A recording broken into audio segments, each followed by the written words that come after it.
I should have known better than to wear the necklace. But grief makes fools of us all, and I had been a fool long before that night. The sapphires felt cold against my throat as I descended the servants' staircase, each step a small rebellion against the life I had been living for 2 years. 2 years of silence. 2 years of pretending I was nothing more than what they saw.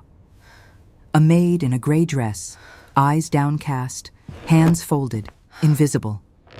I had scrubbed floors in rooms where I should have been sitting. I had served tea to women who should have been curtsying to me. I had mended the hems of gowns I should have been wearing. And I had done it all without a word, because he had asked me to, and because I had loved him enough to disappear. The night of the gala, I made a choice. Perhaps it was madness, perhaps it was desperation, or perhaps, after 24 months of being erased, I simply needed to remember who I was, if only for a few hours. So I took the necklace from the locked drawer in my tiny room beneath the eaves, the one piece of my old life I had been allowed to keep, and I fastened it around my neck with trembling fingers. The sapphires gleamed in the candlelight, each stone a small, hard truth. They had been his wedding gift to me. They had lain against my skin on the night he whispered vows in a chapel so small and secret that even God seemed to hold his breath. I remembered that night as clearly as if it had been yesterday. The rain had been falling in sheets, drumming against the chapel roof while we stood before the aging priest who asked no questions and expected no answers. There had been no flowers, no music, no witnesses save for his valet, a man who disappeared from service 3 days later with enough money to start a new life far from England. I had worn a simple white dress borrowed from a seamstress in the village, and when he placed the necklace around my neck, his hands had shaken just as mine did now. He had kissed me then, softly, as if I were made of something fragile and precious. And he had promised me that one day, when the time was right, he would claim me before the world. 2 years. I had waited 2 years for that day to come. I did not plan to go upstairs. I did not plan to be seen. My intention had been to wear the necklace in the privacy of my small room, to feel its weight against my skin and remember, just for one evening, that I had been loved, that I had been wanted, that I had been, however briefly, a duchess. But Mrs. Daventry, the housekeeper, found me in the corridor as I was returning from the kitchens, and her face went white as church linen. She looked at the necklace, then at me, and something flickered in her eyes that might have been pity or might have been fear. She told me the Duke had requested additional staff in the ballroom. She told me I was to help serve the champagne. Her voice was steady, but her hands shook as she adjusted my cap, covering more of my hair, tucking away the dark curls that had once been dressed with pins and ribbons.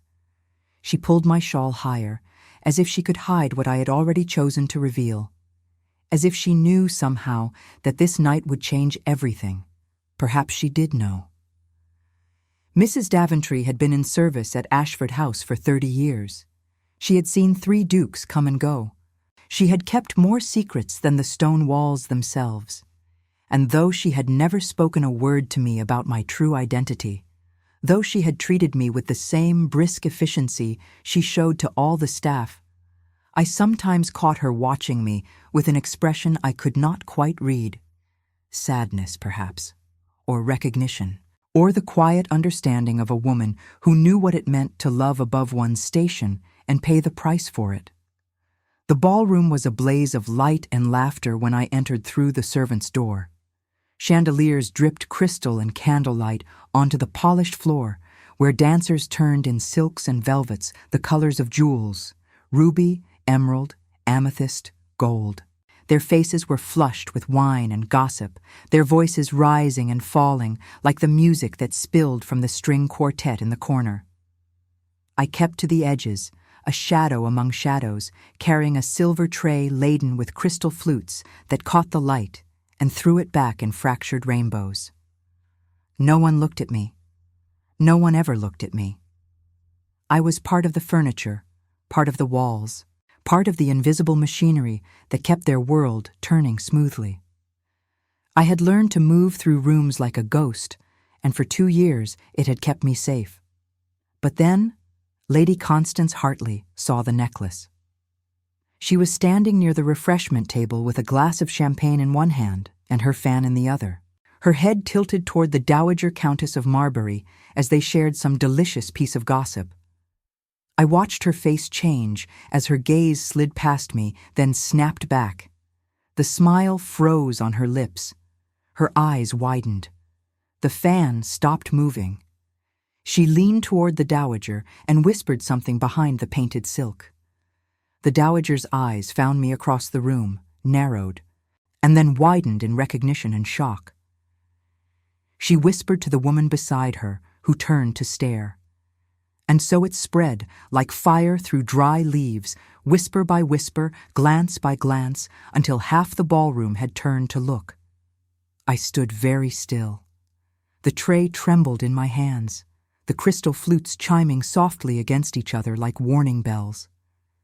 I could feel their eyes on me, could hear the hiss of their whispers rising above the music. I caught fragments of their words. The late Duchess's necklace, impossible, theft, scandal, how dare she? I felt my face burn, felt the heat creep up my neck and into my cheeks. I wanted to run. I wanted to tear the necklace from my throat and throw it at their feet and disappear back into the safety of my invisibility. But I could not move. My feet felt rooted to the floor. I could only stand there, frozen in the center of their attention, while they circled me with their words like wolves closing in on wounded prey. Someone laughed. It was a high, brittle sound, sharp as breaking glass. Lady Hartley. Then another laugh, lower and crueler. Then another and another, until the room seemed to ripple with amusement and outrage. I felt my hands tighten on the tray. I felt the sapphires pressing against my throat like a brand. The music had stopped. The dancers had stilled. Every eye in the room was on me now, and in their faces I saw everything I had feared for 2 years. Contempt, derision, the cold satisfaction of those who have found someone lower than themselves to crush. That was when I saw him, the Duke, my husband. He was standing near the far wall beside one of the tall windows, half hidden by a marble column, his face in shadow. I had not seen him clearly in weeks. He avoided the parts of the house where I worked. He took his meals alone in his study. He walked the grounds at night when the rest of us were sleeping, his tall figure a dark shape against the moonlit gardens. Since the death of the woman they believed to be his wife, since the elaborate funeral where I had stood in the servants' line and watched them lower an empty coffin into the ground, while the entire county wept for a woman who had never existed. He had become a ghost himself, pale and silent and unreachable. But now he was looking at me. His eyes, gray as winter stone, held mine across the glittering chaos of the ballroom. I saw something flicker in his face, something I could not name. Pain, perhaps, or recognition, or the terrible weight of a choice he had been avoiding for 2 long years. His jaw was tight. His hands, which had been clasped behind his back, slowly fell to his sides.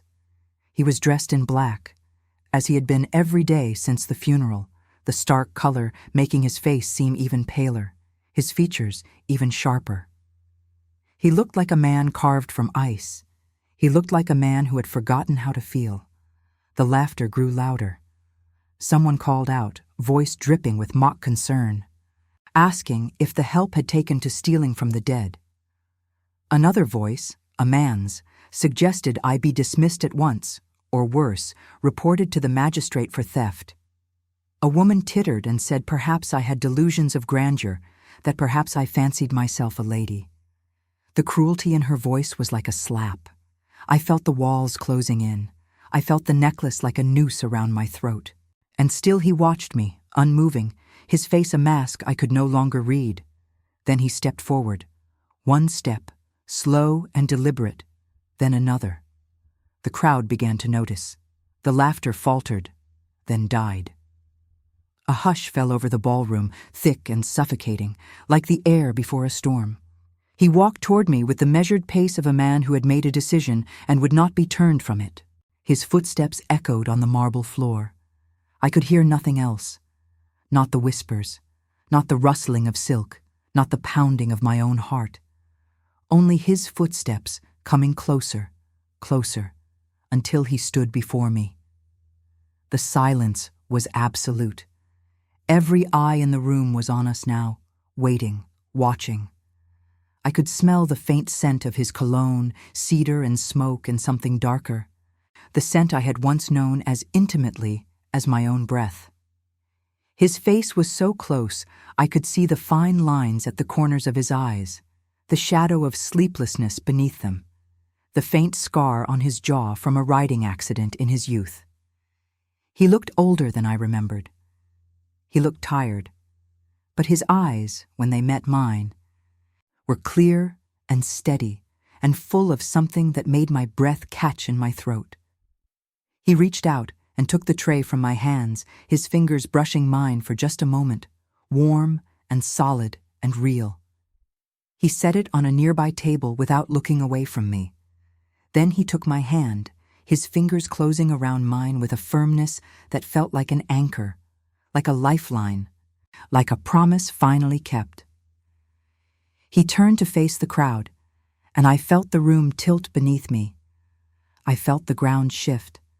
I felt the world I had known for 2 years begin to crack and crumble. His voice, when he spoke, was quiet, but it carried through the silence like a stone dropped into still water, sending ripples that would reach every corner of the room, every corner of the county, every corner of our lives. "My wife," he said. The words hung in the air, impossible and undeniable. My wife, not the maid, not the thief, not the scandal, my wife. And the world, as I had known it, shattered into 1,000 glittering pieces. I did not faint, though I felt the edges of my vision darken and swim. I did not cry, though my throat ached with the weight of 2 years' worth of unshed tears pressing against it like a dam about to break. I simply stood there, his hand warm and solid around mine, while the ballroom erupted into chaos around us. The sound was like nothing I had ever heard. Gasps that turned into shouts, whispers that became accusations, the scrape of chairs as people rose to their feet, the crash of a champagne flute hitting the floor and shattering into 1,000 glittering pieces. Lady Constance Hartley stood frozen with her mouth open, her painted fan slipping from her fingers to land at her feet. The Dowager Countess of Marbury clutched at her chest as if her heart were giving out, her face gone purple with shock and rage. Lord Pembroke, a man known for his composure in Parliament, had gone white as paper and was staring at us as if we had materialized from thin air. But it was the Duke's mother who moved first. The Dowager Duchess stepped forward from her place of honor near the musician's dais, her black silk gown rustling like the wings of a great bird of prey. She was a tall woman, regal even in her fury, with silver hair piled high on her head and diamonds glittering at her throat and ears. She had ruled Ashford House for 40 years before her son inherited the title, and she had never relinquished her grip on the reins of power. Even now, 2 years into widowhood, she moved through the house and the county like a queen surveying her domain, and everyone, from the highest lord to the lowest scullery maid, bent to her will. Everyone except, it seemed, her son. Her face was pale with fury, 2 spots of color burning high on her cheekbones. Her eyes, the same gray as her son's but colder, harder, fixed on me with a look that could have turned flesh to stone. She stopped 3 paces away, close enough that I could smell her perfume, lavender and something sharper, like the edge of winter. When she spoke, her voice was low and controlled, but I heard the rage coiled beneath it, like a snake ready to strike. "Explain yourself," she said to the Duke. Her eyes never left my face. "Explain this madness at once." He did not release my hand.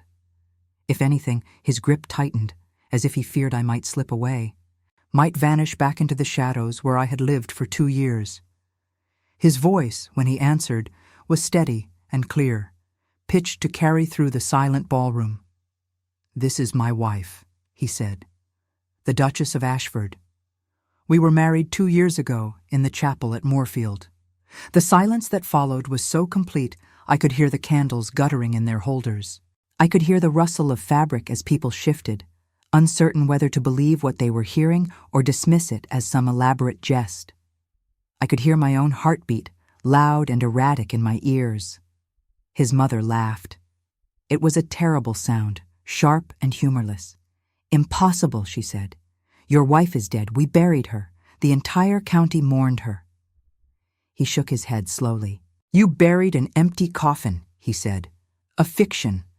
A lie I allowed you to perpetuate because I was a coward. Because I feared what the world would say. Because I was not strong enough to claim her then." The dowager's face twisted.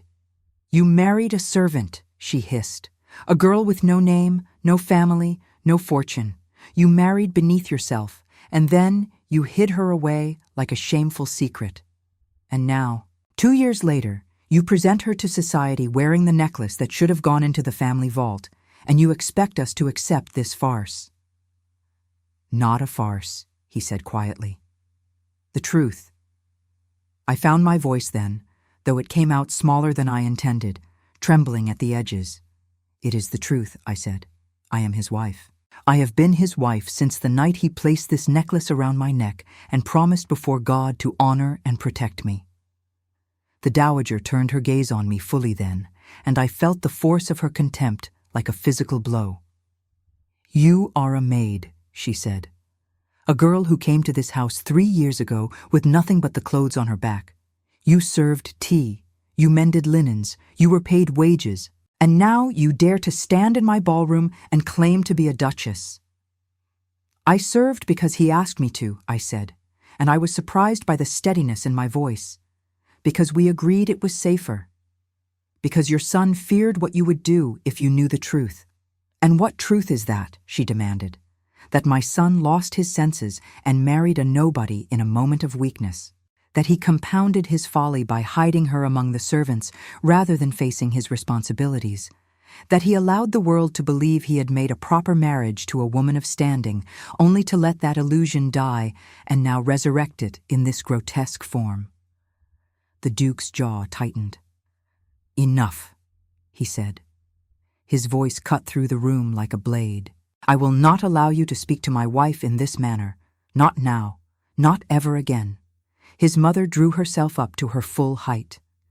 "You have destroyed yourself," she said coldly. "You have destroyed this family.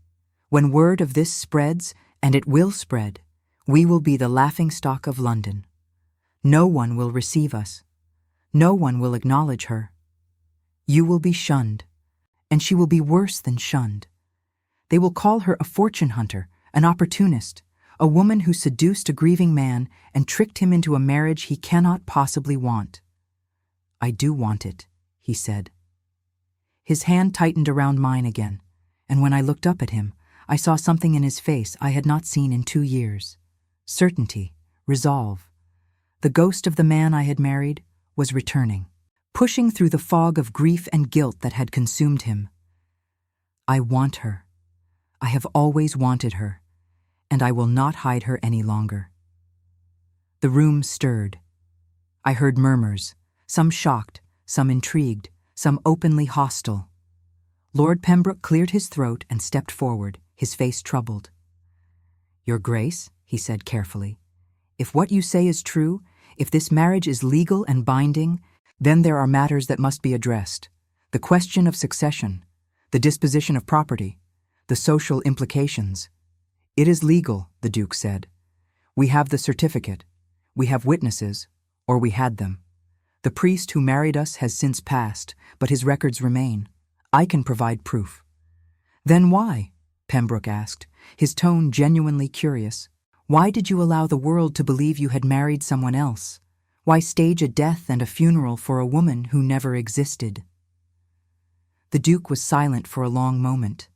When he spoke, his voice was quieter, edged with something that sounded like shame. "Because I was weak," he said. "Because my mother insisted I marry for the sake of the title, for the sake of appearances. Because when I told her I had already married a woman of no fortune and no family, she threatened to disinherit me, to strip me of everything. She said she would see my wife ruined, exposed, destroyed, and I believed her. So I agreed to the deception. I brought my wife into this house as a servant and told her it would only be temporary, that when the situation stabilized, I would reveal the truth. And then the months passed, and the lie grew larger, and I found I did not have the courage to undo what I had done. I felt tears prick at my eyes then, hot and stinging. I had known this, of course. I had lived through every moment of it. But hearing him say it aloud, hearing him confess his weakness and his fear to this roomful of people, was both devastating and strangely liberating. He was not defending himself. He was not making excuses. He was simply telling the truth, and the truth was ugly and painful and human. His mother's face had gone hard as marble. "You are a fool," she said, "and she will be the ruin of you." He shook his head. "She is the making of me," he said, "or she would have been, if I had been brave enough to claim her when I should have. I am claiming her now. Let the world say what it will. Let them shun us, mock us, turn their backs. I will not hide her again. I will not ask her to disappear into the shadows while I stand in the light. If society will not accept her, then society can go to the devil." A shocked murmur rippled through the crowd. Several of the older ladies looked as if they might swoon. Lady Hartley had recovered enough to whisper urgently to her companion, their heads bent together like conspirators. I saw a few faces that looked almost sympathetic, almost moved by his declaration. But more looked scandalized, outraged, hungry for the drama that was unfolding before them. The Dowager Duchess stood very still, her eyes boring into her son. "You will regret this," she said quietly. "Mark my words. You will live to regret this night." "Perhaps," he said, "but I will not regret her."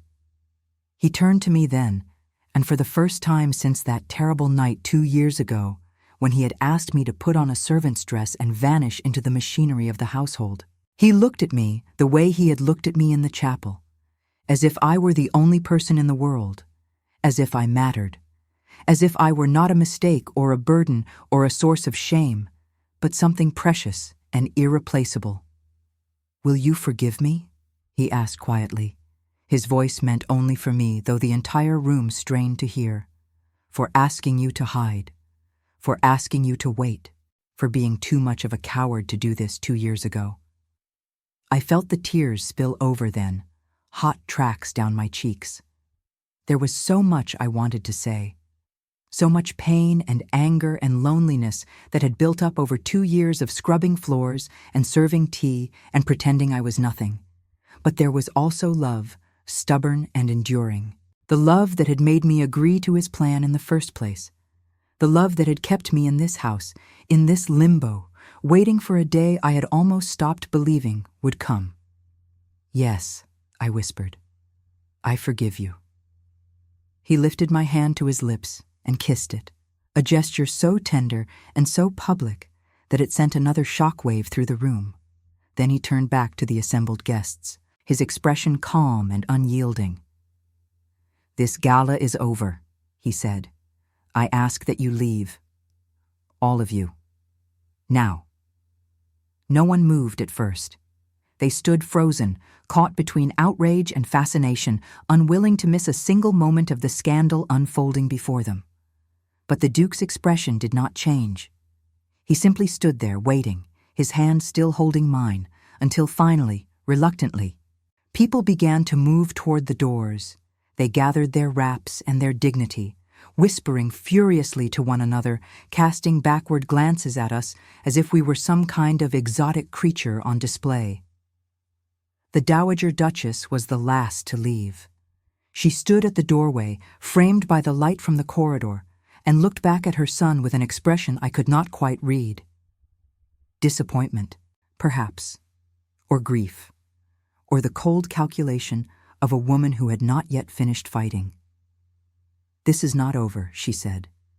And then she was gone, her footsteps echoing down the marble hallway like the ticking of a clock, counting down to something inevitable and terrible.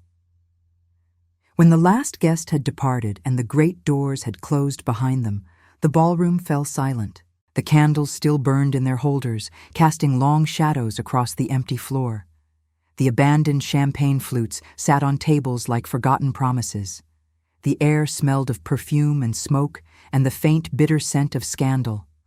The Duke released my hand, and for a moment I felt panic rise in my chest, the fear that he would change his mind, that this had all been some elaborate performance, and now that the audience was gone, he would tell me to return to my room beneath the eaves. But he did not step away. Instead, he reached up and gently removed my servant's cap, letting it fall to the floor. He touched my hair, my face, as if reassuring himself that I was real. "I have missed you," he said quietly, "even though you were here. Even though I saw you every day, I missed you. I missed you too," I whispered. And I realized it was true. I had missed the man I married. I had missed the way he used to look at me, speak to me, touch me. I had missed feeling like a wife instead of a ghost. He drew me closer, and I let myself lean into him, let myself feel, for the first time in 2 years, like I belonged there. Like I had a right to stand in his arms in this grand ballroom, wearing his gift around my neck. But even as I stood there, feeling the warmth of his embrace and the steady beat of his heart beneath my cheek, I knew that the battle had only just begun. The Dowager Duchess was not a woman who accepted defeat gracefully. Society would not forgive us easily, and there would be consequences for tonight. Consequences I could not yet imagine, but that I knew with a cold certainty would test us in ways we had not yet been tested. The truth was out now, but the price of that truth had yet to be paid. The morning after the gala, I woke in a bed I had not slept in for 2 years, the Duchess's bedchamber. My bedchamber, though it felt no more mine now than it had when I first saw it on my wedding night, terrified and exhilarated in equal measure. The room was vast, all pale blue silk and white plasterwork, with tall windows that looked out over the rose gardens. Sunlight poured through the glass, turning the dust motes into tiny stars. I lay very still beneath the embroidered coverlet, listening to the sounds of the house waking. Footsteps in the corridor, the distant clatter of breakfast being prepared in the kitchens, the creak of floorboards as the maids began their morning rounds. Sounds I had been part of for 2 years. Sounds I had made myself as I carried water and swept grates and emptied chamber pots.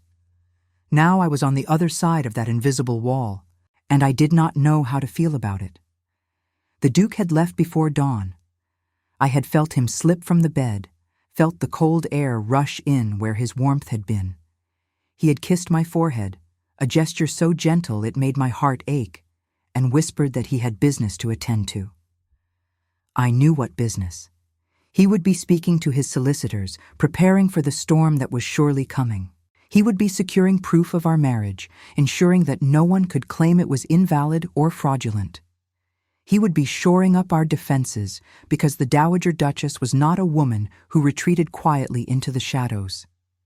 A soft knock at the door startled me from my thoughts. "Come in," I called, and my voice sounded strange in this room, too small for the high ceilings and grand furnishings. The door opened, and Mrs. Daventry entered carrying a breakfast tray. She set it on the table by the window without meeting my eyes, her movements precise and efficient as always. When she finally looked at me, her expression was carefully neutral, but I saw something flicker beneath it. Concern, perhaps, or pity. "Your Grace," she said, and the title sounded awkward on her tongue, as if she were speaking a foreign language. "I have brought your breakfast. The Duke instructed that you were not to be disturbed until you rang, but I thought you might be hungry." "Thank you, Mrs. Daventry," I said quietly. I sat up, pulling the coverlet around my shoulders. "Please, sit. We should talk." She hesitated, clearly uncomfortable. "It would not be proper, Your Grace." I smiled, though there was little humor in it. "We are past proper, you and I. You have known the truth for 2 years. You helped me survive it. Please. Sit. She sat, perching on the edge of a chair, as if ready to bolt at any moment. Her hands were folded tightly in her lap, and I noticed for the first time how worn they were, marked by decades of work. She had been young once, I realized. She had been someone's daughter, someone's hope. And now she was the housekeeper of a great estate, her life defined by service and silence. You knew, I said. You always knew who I was. She nodded slowly. The Duke told me the day you arrived. He asked me to help keep the secret, to treat you as I would any other servant, but to watch over you, to make sure you were safe. And you did, I said. You gave me the smallest tasks. You kept me away from the Dowager. You never once betrayed me, even when it must have been difficult. It was not difficult, she said quietly. It was necessary. The Dowager Duchess is a formidable woman, Your Grace. She has eyes and ears everywhere. If she had discovered the truth before last night, before the Duke was ready to defend you publicly, I fear what she might have done. What will she do now, I asked, now that the truth is out? Mrs. Daventry was silent for a long moment, her gaze fixed on her hands. When she spoke, her voice was low and careful. She will try to discredit you. She will spread rumors, call your character into question. She will find ways to make society turn against you, to make your life here unbearable. She has done it before, to those who have crossed her, and she has always won. I felt a chill run through me despite the warmth of the room. What happened to them? I asked. The ones she destroyed. They left, Mrs. Daventry said simply. They had no choice. She made it impossible for them to stay. I will not leave, I said, and I was surprised by the firmness in my own voice. I have already lived in the shadows for 2 years. I have already been invisible. I will not go back to that. I will not run. Mrs. Daventry looked at me then, really looked at me, and I saw something shift in her expression. Respect, perhaps, or recognition. You are stronger than I thought, she said softly. Good. You will need to be. She rose to leave, but I stopped her.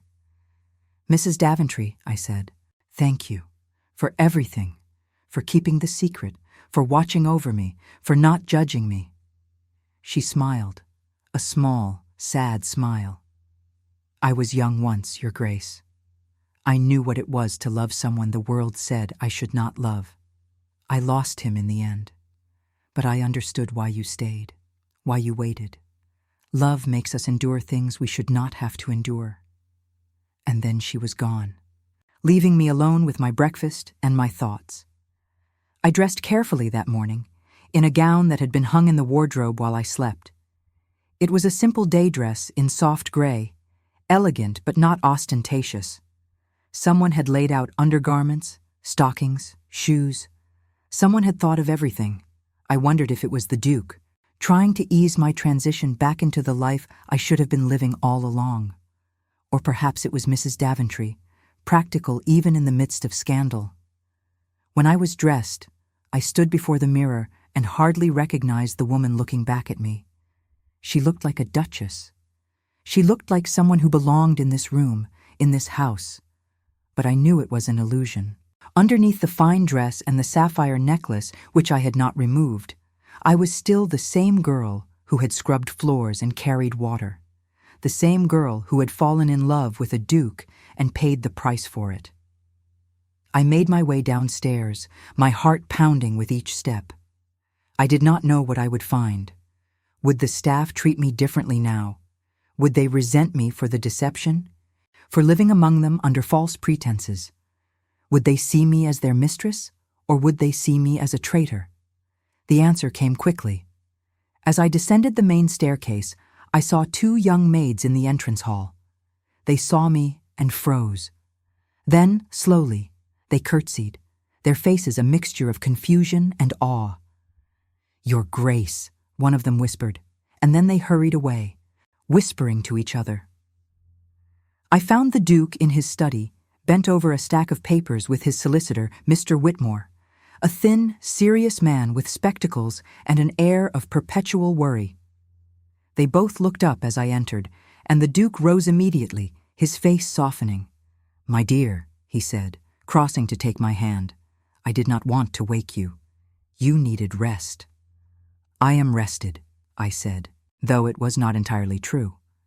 "I wanted to be here. I wanted to understand what we are facing."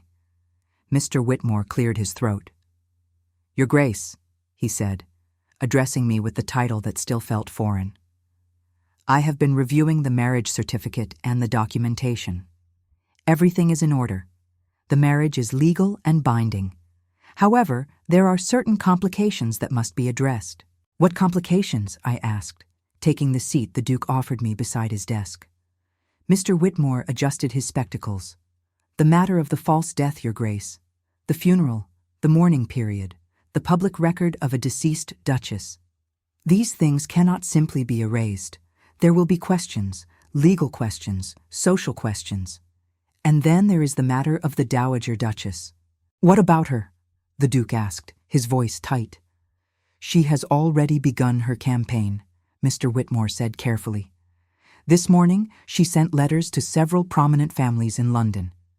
I have it on good authority that she is claiming your marriage was coerced, that the Duchess," his gaze flickered to me, "that you used improper means to secure the Duke's affection. She is suggesting that the marriage should be annulled on grounds of fraud or undue influence." I felt the blood drain from my face. "Can she do that?" I asked. "Can she have our marriage annulled?" "She can try," Mr. Whitmore said, "but she will not succeed. The marriage was entered into freely by both parties. There is no evidence of coercion or fraud. However, she does not need to succeed legally to damage your reputation, Your Grace. The accusation alone will be enough to turn society against you." "Let them turn," the Duke said harshly. "I do not care what they think." "But I will care," I said quietly, and both men looked at me. "I will have to care, because I will be the one they whisper about. I will be the one they cut in the street, the one they refuse to receive. You are a duke. They may disapprove, but they will not shun you entirely. I am the one who will bear the brunt of their scorn." The Duke reached for my hand.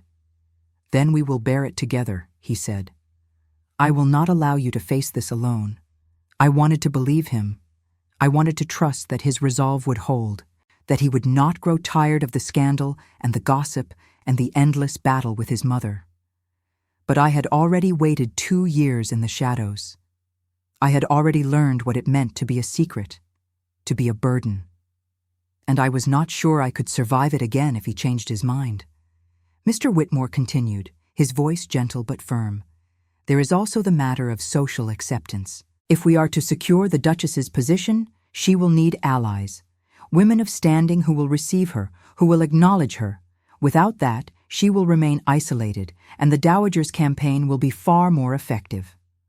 "And how do we secure these allies?" the Duke asked. "We call upon them," Mr. Whitmore said. "We make it clear that this marriage is real and permanent. We present the Duchess as a woman of grace and dignity, not as a scandal to be whispered about. And we do it quickly, before the rumors have time to solidify." The Duke nodded slowly. "Then we will begin today. We will call on Lady Fairfax. She is a reasonable woman, and she has no love for my mother. If we can secure her support, others may follow."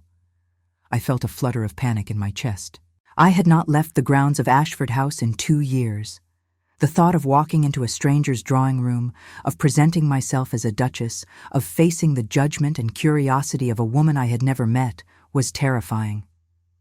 But I forced myself to nod. "If that is what must be done," I said quietly, "then we will do it."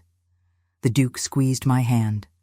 "You are braver than you know," he said, "and I will be with you every step of the way." But as I sat there in his study, surrounded by legal documents and battle plans, I could not shake the feeling that bravery would not be enough. The Dowager Duchess had spent a lifetime building her power, her network of influence and control, and I was just a girl who had once been a maid, trying to claim a place in a world that did not want me. The afternoon was cold and grey when we set out for Lady Fairfax's townhouse in the city. The carriage ride was silent, the Duke lost in his thoughts and I lost in my fears. I watched the countryside roll past, the bare trees and muddy fields, and wondered if I would ever feel at home in this world I had married into. When we arrived, Lady Fairfax received us in her drawing room, a beautiful space filled with paintings and fine furniture. She was a woman in her 60s, elegant and sharp-eyed, and she studied me with an intensity that made me feel as if I were being weighed and measured.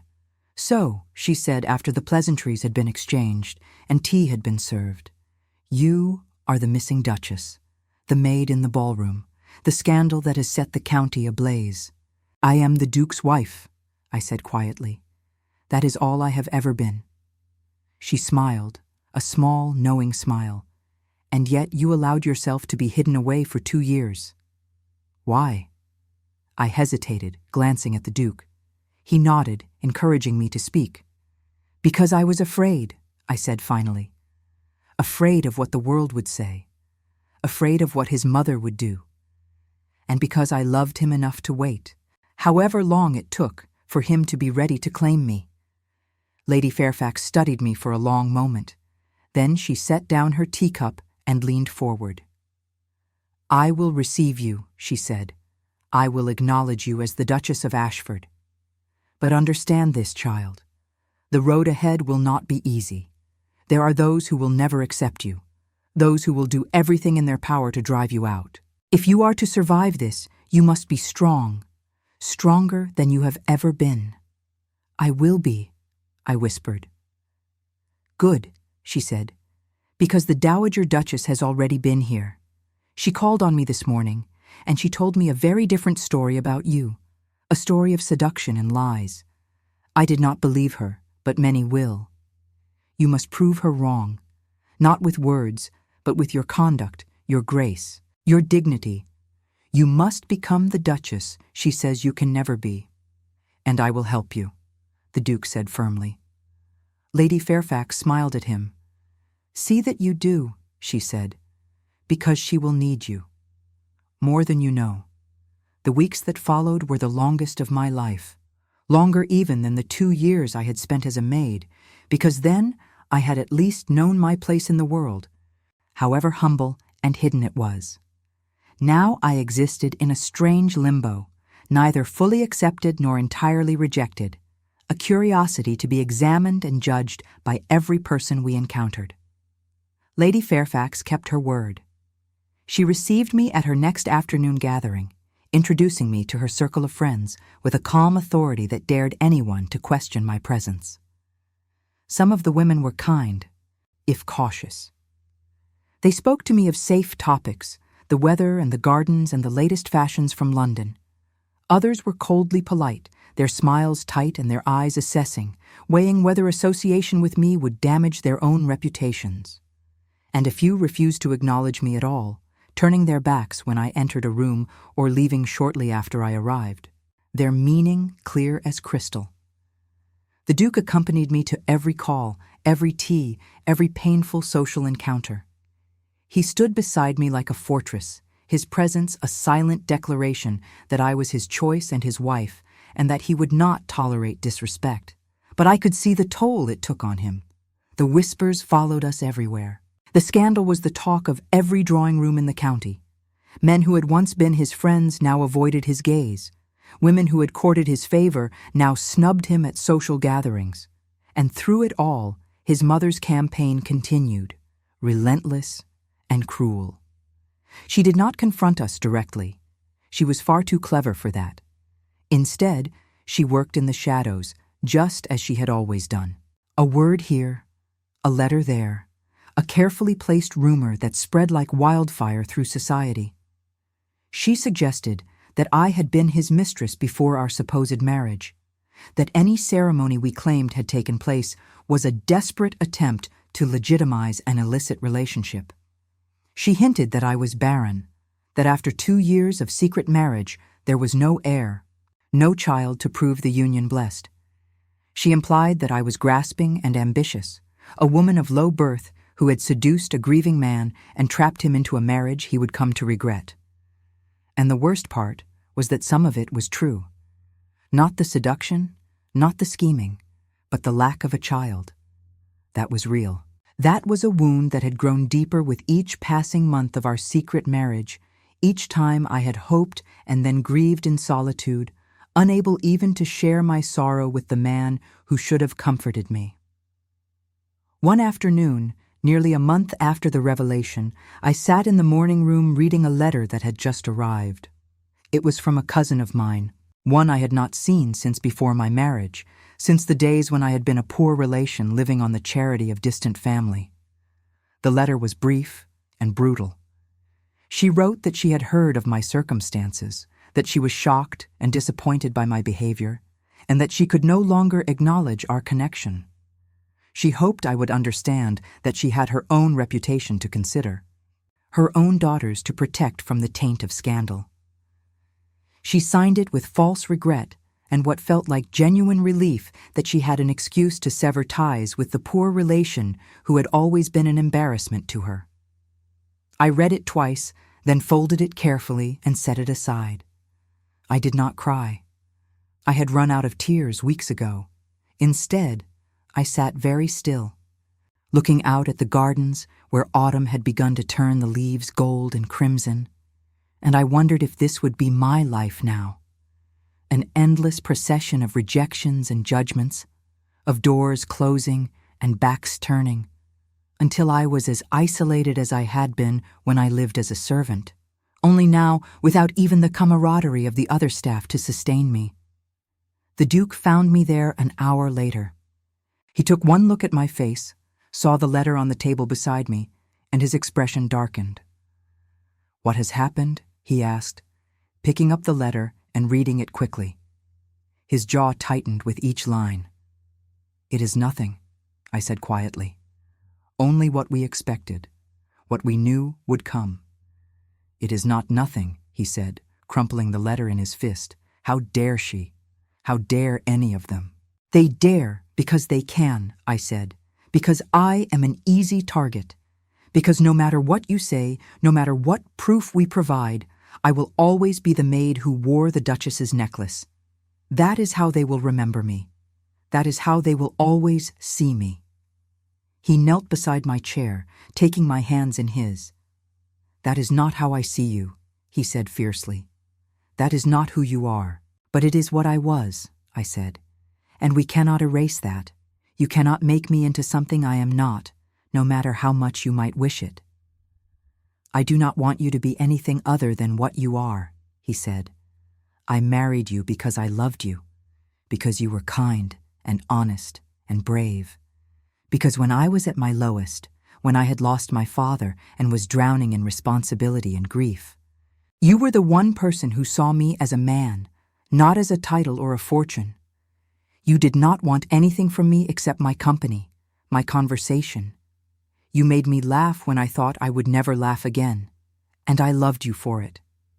I still love you for it." His words were beautiful, and I wanted to believe them. But love, I had learned, was not always enough. Love could not silence the whispers or change the minds of those who had already judged me. Love could not undo 2 years of deception or erase the scandal that followed us like a shadow. "Your mother is winning," I said quietly. "You must see that. Every day more people turn against us. Every day the invitations stop coming and the whispers grow louder. Soon we will be completely isolated. And then what? Do we spend the rest of our lives here, hidden away in this house, as much prisoners as I was when I lived in the servants' quarters?" "No," he said firmly. "We do not hide. We fight. We prove them wrong." "How?" I asked. "How do we fight people who have already made up their minds? How do we prove anything to those who do not wish to believe us?" He was silent for a long moment, his thumb tracing circles on the back of my hand. Then he spoke, his voice low and determined. "We give them something they cannot ignore. We make a grand gesture, something so public and so undeniable that even my mother cannot twist it. We throw a ball. Here, at Ashford House. We invite everyone, every family in the county, every person of standing. And we present you not as a scandal or a secret, but as my wife, my Duchess, the mistress of this house. We show them that we are not ashamed, that we have nothing to hide." I stared at him. "A ball," I said. "You want to throw a ball after what happened at the last one, precisely because of what happened at the last one," he said. "We control the narrative this time. We make it clear from the outset that you are the hostess, that this is your home, your domain. We force them to see you as you truly are, not as my mother has painted you." "And if they refuse to come?" I asked. "If they reject the invitations?" "Then we will know who our true friends are," he said, "and we will build our lives around those people, not around those who judge us based on gossip and prejudice." I wanted to believe it could work. I wanted to believe that one night, one event, could change everything. But I had learned to be wary of hope. Hope had sustained me through 2 years of waiting, and it had nearly broken me when that waiting seemed endless. Still, I found myself nodding. "If you think it will help," I said, "if you think it is the right thing to do, then we will do it." He smiled, the first real smile I had seen on his face in weeks. "It will work," he said. "I promise you, it will work." The preparations for the ball consumed the next 3 weeks. The Duke hired additional staff, ordered flowers and food and wine from London, had the ballroom redecorated and the chandeliers cleaned until they sparkled like stars. He sent invitations to every family of consequence within 100 miles, each one written in his own hand, each one making clear that this was a celebration of our marriage, a formal introduction of the new Duchess of Ashford to society. I spent my days working with the housekeeper, planning menus and arrangements, choosing flowers and music. It was strange, exhilarating, and terrifying at once to be making these decisions openly instead of sneaking them through servants or pretending they were not my concern. Mrs. Daventry helped me navigate the complexities of household management, her patience and knowledge a lifeline. And slowly, gradually, I began to feel less like an imposter and more like the mistress of the house I was supposed to be. But at night, alone in the Duchess's bedchamber while the Duke worked late in his study, I lay awake and worried. What if no one came? What if the ballroom remained empty, a monument to our failure and isolation? What if the grand gesture he believed would save us only made things worse, providing more fuel for the gossip and more proof that we were outcasts, even in our own home? The night of the ball arrived cold and clear, the first frost of winter glittering on the grass. I dressed with care in a gown of deep blue silk that matched the sapphires around my neck. My hair was arranged in the fashion of the day, swept up with pearl combs that had belonged to the Duke's grandmother. I looked every inch a duchess, elegant and composed, but my hands trembled as I fastened the last clasp on my bracelet, and my stomach churned with anxiety. The Duke came to escort me downstairs. He looked magnificent in his formal evening clothes, every inch the aristocrat. But when he looked at me, I saw the man I had married, the man who had knelt in a tiny chapel and promised to love and honor me. He took my hand and kissed it gently. "You are beautiful," he said, "and you are brave. Remember that tonight. Whatever happens, I am proud of you." I wanted to thank him, to tell him how much his faith meant to me. But my throat was tight with emotion, so I simply nodded and let him lead me down the grand staircase to the entrance hall where we would receive our guests, if they came. We waited in the hall as the clock ticked toward the appointed hour. The servants were in their places, the musicians tuning their instruments in the ballroom, the candles lit and the flowers arranged. Everything was perfect. Everything was ready, except for the guests. 8 o'clock came and went, then 1/4 past, then 1/2 past. The Duke's hand tightened on mine, but his expression remained calm, controlled. I felt my heart sinking, felt the familiar weight of disappointment settling over me like a shroud. They were not coming. No one was coming. The scandal had won. And then, at exactly 8:45, We heard the sound of carriage wheels on the gravel drive. The Duke and I exchanged a glance. He squeezed my hand. "It will be all right," he murmured. The door opened and the butler announced the first arrivals. "Lord and Lady Pemberton," he said. I recognized them from one of our social calls. They were an older couple, kind-faced and dignified. Lady Pemberton smiled at me as they entered, a genuine smile that reached her eyes. "Your Grace," she said warmly, taking my hand. "What a lovely evening you have given us." I felt tears prick my eyes at her kindness, but I blinked them back and returned her smile. "Thank you for coming," I said. And then, as if a dam had broken, more carriages began to arrive. Lord and Lady Fairfax, the Hastings family, the Beaumonts, the Carters. One by one, family after family entered the hall, greeted us, and moved into the ballroom. Not everyone we had invited, not by any means. There were notable absences, families who had sent their regrets or simply ignored the invitation altogether. But there were enough to fill the ballroom with light and laughter, enough to make the evening feel like a success rather than a failure. And then, just as I was beginning to breathe easier, beginning to believe that perhaps we had turned a corner, the butler announced one final arrival. "The Dowager Duchess of Ashford," he said, and my blood turned to ice. She entered like a queen entering enemy territory, her black silk gown rustling with each measured step, her silver hair gleaming in the candlelight. The Dowager Duchess of Ashford had always known how to command a room, and tonight was no exception. Conversation faltered as she passed. Guests stepped aside, creating a path for her, as if drawn by some invisible force. Her gaze swept the entrance hall, taking in the decorations, the assembled company, and finally settling on me with an expression I could not quite read. The Duke's hand tightened on mine until it was almost painful. I felt him tense beside me, felt the anger radiating from him like heat. But when he spoke, his voice was cold and controlled. "Mother," he said, "I did not expect you." "Did you not?" she replied, her tone mild. "I received an invitation, the same as everyone else. Surely you did not think I would miss my son's grand gesture, his attempt to legitimize his mistake before all of society." "You are not welcome here," he said flatly. She raised an eyebrow. "Not welcome in the house where I lived for 40 years.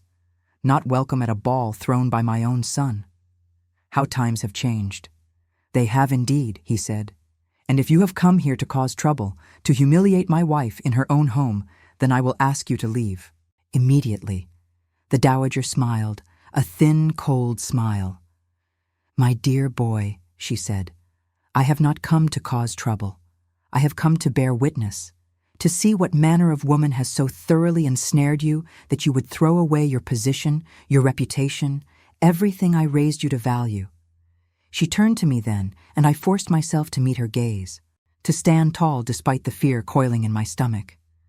"So," she said, "you are still here, still clinging to your stolen title, still pretending to be something you will never be." "I am his wife," I said quietly. "That is not pretense, that is fact. A fact built on deception," she countered. "A marriage conducted in secret, hidden from those who had a right to know. A union between a duke and a girl with no name, no family, no fortune. Tell me, child, what did you promise him to secure such an advantageous match? What services did you render to convince him to abandon every principle he was raised to uphold?" I felt the blood drain from my face at the implication, felt the shame burn through me even though I knew her words were lies. But before I could respond, before I could defend myself, another voice cut through the tension. "That is quite enough." We all turned to see Lady Fairfax stepping forward from the ballroom, her expression stern and her voice sharp with authority. She positioned herself beside me, a deliberate show of support that made my throat tighten with gratitude. "Your Grace," Lady Fairfax said, addressing the Dowager with icy politeness, "I have known you for 30 years. I have respected your intelligence and your strength, but I will not stand by while you slander an innocent woman in her own home. The young Duchess has conducted herself with grace and dignity despite the cruelty she has faced. She deserves better than your venom." The Dowager's eyes narrowed. "You defend her. You, who have always prided yourself on upholding the standards of our class. Has she bought your loyalty, or have you simply grown soft in your old age?" "I defend what is right," Lady Fairfax said firmly. "And I have seen enough these past weeks to know that this young woman is not the villain you paint her to be. She is guilty of nothing more than loving a man above her station and having the courage to accept the consequences of that love. While you, with all your power and influence, have used both to spread lies and destroy reputations. Which of you, I wonder, has the stronger claim to honor?" A murmur ran through the assembled guests, who had gathered in the doorway to witness the confrontation. I saw faces that held sympathy, faces that held uncertainty, and yes, faces that still held judgment. But the tide was shifting. I could feel it. The Dowager drew herself up to her full height. "You overstep, Lady Fairfax," she said coldly. "No," Lady Fairfax replied. "You have overstepped for years, and it is past time someone said so." The Duke stepped forward then, his voice ringing through the hall. "I will say something else," he announced. "Something I should have said 2 years ago when I first married this woman. She is not a mistake. She is not a scandal. She is the best decision I have ever made, and I will not allow anyone, not even my own mother, to treat her with such disrespect." He turned to face the gathered guests, his expression fierce and determined. "I know what you have heard. I know the rumors, the gossip, the lies that have been spread about my wife. Some of you believe them. Some of you have turned your backs on us because of them.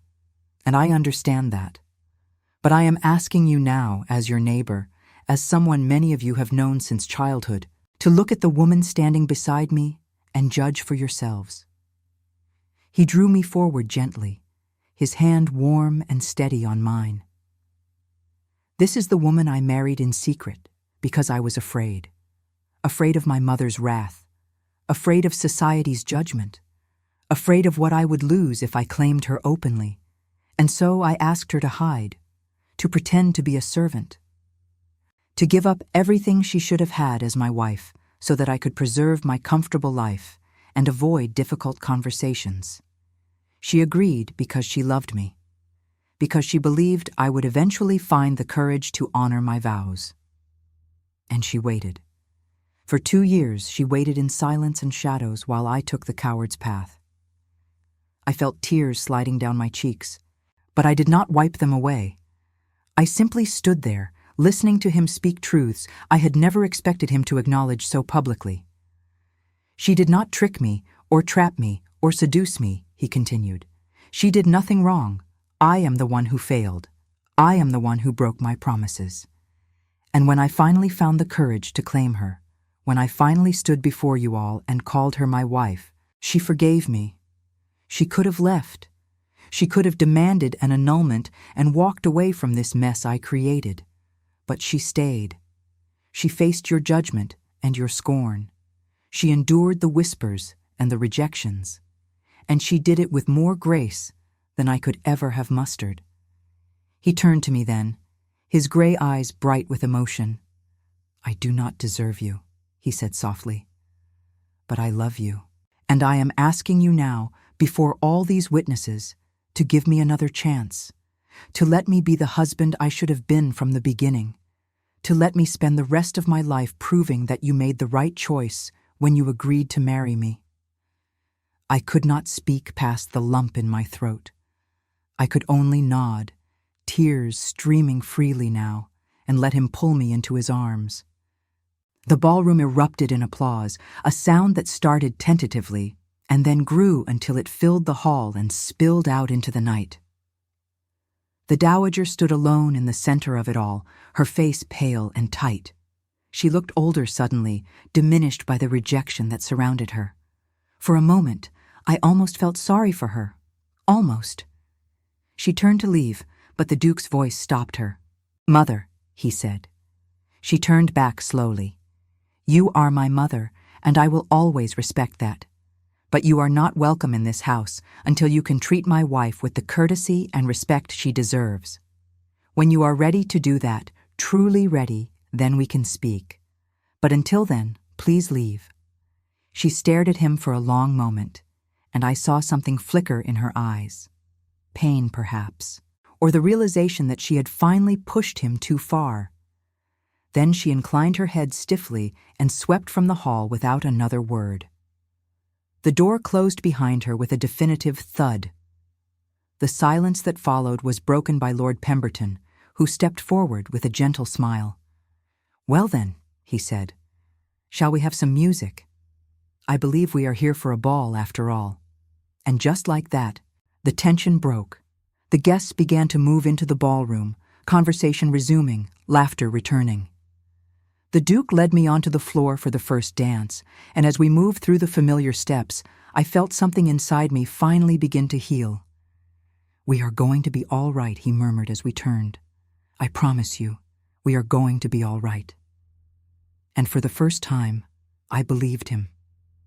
The weeks and months that followed were not perfect. There were still those who refused to accept me, still families who would not receive us or acknowledge our marriage. The Dowager Duchess did not return to Ashford House, though I heard through Mrs. Daventry that she had retired to the Dower House on the far edge of the estate, where she lived in bitter isolation. Some said she was waiting for us to fail, waiting for the marriage to crumble so she could return triumphant. But I no longer feared her. I no longer felt the need to prove myself to her or to anyone else who had already decided to judge me. Instead, I focused on building the life I had always wanted. I learned the intricacies of managing a great estate, working alongside Mrs. Daventry and the other staff, who slowly, gradually, began to accept me not as a former maid, but as their mistress. I made friends among the women who had received me kindly, forming bonds that went deeper than social obligation. And I devoted myself to the tenants and the village, using the resources and position I now held to help those who needed it most, remembering what it was like to have nothing and be no one. The Duke and I grew closer than we had ever been during those stolen moments of our secret marriage. We talked for hours in his study, sharing dreams and fears and plans for the future. We rode together through the estate, exploring the lands that were now as much mine as his. And at night, in the privacy of our bedchamber, we learned each other again, without secrets or shame, without the fear that someone would discover us. And then, nearly a year after the ball that changed everything, I discovered I was with child. I told him one evening in the library, where we had taken to spending our evenings reading by the fire. He looked up from his book, saw my face, and set it aside immediately. "What is it?" he asked, crossing to kneel beside my chair. "Are you unwell?" I took his hand and placed it gently on my still flat stomach. "I am very well," I whispered. "We are very well." It took him a moment to understand. Then his eyes widened, and a smile broke across his face like sunrise. "Truly?" he asked, his voice awed. "You are certain?" "I am certain," I said, smiling through tears. The physician confirmed it this morning. He pulled me into his arms, holding me so tightly I could barely breathe. "A child," he murmured against my hair. "Our child." I felt his tears wet against my neck, felt his shoulders shake with emotion. And I knew that this, finally, was the redemption we had both been seeking. Not acceptance from society, not approval from his mother or the county families, but this, new life, new hope, a future built not on secrets and deception, but on love and truth and the courage to claim what was ours. The baby was born the following spring, a daughter with dark hair and gray eyes that looked at the world with solemn curiosity. We named her Eleanor after the Duke's grandmother, a woman who had by all accounts been kind and unconventional and beloved. The christening was attended by all our friends, and even a few who had once shunned us but who had gradually come to accept that our marriage was real and permanent. The Dowager Duchess was invited. She did not come. But 3 days after the christening, A package arrived at Ashford House. Inside was an exquisite silver rattle that had belonged to the Duke when he was an infant, and a note in his mother's elegant hand. "For my granddaughter," it read. "May she grow up knowing she is loved." It was not an apology. It was not an acceptance. But it was, perhaps, the beginning of one. The Duke sent a message back, inviting her to visit whenever she wished to meet her granddaughter. She did not reply. Not then. But I knew somehow that one day she would come. That time and the innocence of a child might heal what anger and pride had broken. I stood in the nursery that evening, holding my daughter while she slept, and looked out at the gardens where summer was turning the world green and golden. The Duke came to stand beside me, wrapping his arms around us both. "Are you happy?" he asked quietly.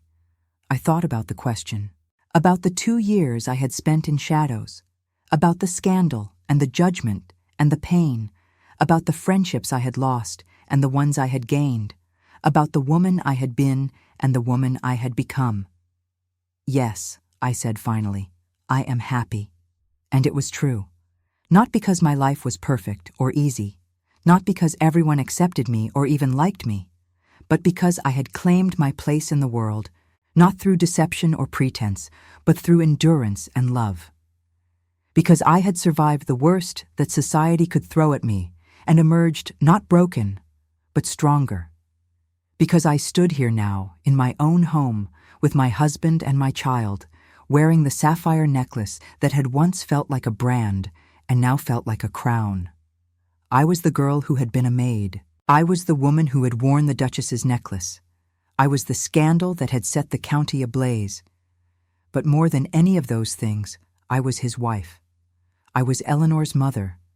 I was the Duchess of Ashford, not because a title had been bestowed upon me, but because I had earned the right to wear it. And no one, not the Dowager Duchess, not society, not even my own doubts, could ever take that away from me again. The years passed, as years do. My daughter grew strong and bright, her laughter filling the halls that had once echoed with whispers and judgment. The Duke and I had 2 more children, a son and another daughter, and our family became the heart of Ashford House in a way it had not been for generations. The estate prospered, the village flourished, and slowly, imperceptibly, the scandal that had once defined us faded into memory, replaced by new gossip, new dramas, new scandals that captured society's fickle attention. The Dowager Duchess did eventually come to visit, drawn by the pull of her grandchildren in a way that pride and anger could not prevent forever. She never apologized to me directly, and I never asked for an apology. But she watched me with her grandchildren, saw how they loved me, saw how the Duke looked at me with undimmed devotion, and something in her hard expression softened. We would never be friends. We would never have the relationship that mothers and daughters-in-law are supposed to have. But we found a way to exist in the same rooms, to share the same family, without the poison of active hatred. It was enough. On the anniversary of the night I wore the necklace to the gala, the night that changed everything, the Duke and I took a walk through the gardens, as we often did in the evenings. The children were asleep, the house was quiet, and the stars were beginning to emerge in the darkening sky. "Do you ever regret it?" he asked me as we walked. Wearing the necklace that night, forcing my hand, bringing all of this down upon us. I thought about it, about the price we had paid and the battles we had fought, about the loneliness and the fear and the crushing weight of judgment. And then I thought about the life we had built, in spite of it all, the love we had found, the family we had created, the people we had become. "No," I said, "I do not regret it. Do you?" He stopped walking and turned to face me, his hands cupping my face with infinite tenderness. "Not for a single moment," he said. "You are the best thing that ever happened to me, even when I was too much of a fool to admit it, even when I asked you to hide. You were always the best thing. And you," I said softly, reaching up to cover his hands with mine, "were worth waiting for." He kissed me then, there in the garden under the emerging stars, and I felt the years fall away. We were not a duke and duchess. We were not a scandal or a triumph. We were simply two people who had loved each other through impossible odds and come out the other side still standing, still together, still whole. The sapphire necklace lay cool and familiar against my throat, a reminder of the journey we had taken. It no longer felt like a burden or a symbol of shame. It was simply what it had always been, a promise, a token of love given in a moment of faith and hope, a piece of our story that I would wear for the rest of my days. And when I was very old, when my children were grown and had children of their own, when the Duke and I sat together in the library where we had spent so many evenings, I would sometimes take off the necklace and hold it in my hands, feeling the weight of the stones and remembering the night I chose to be seen.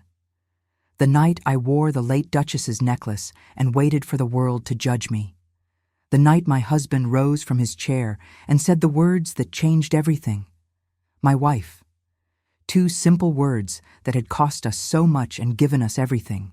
And I would smile, because I knew that if I had to do it all over again, if I had to walk through fire and scandal and judgment once more, I would, 1,000 times over, because love, real love, is always worth the price.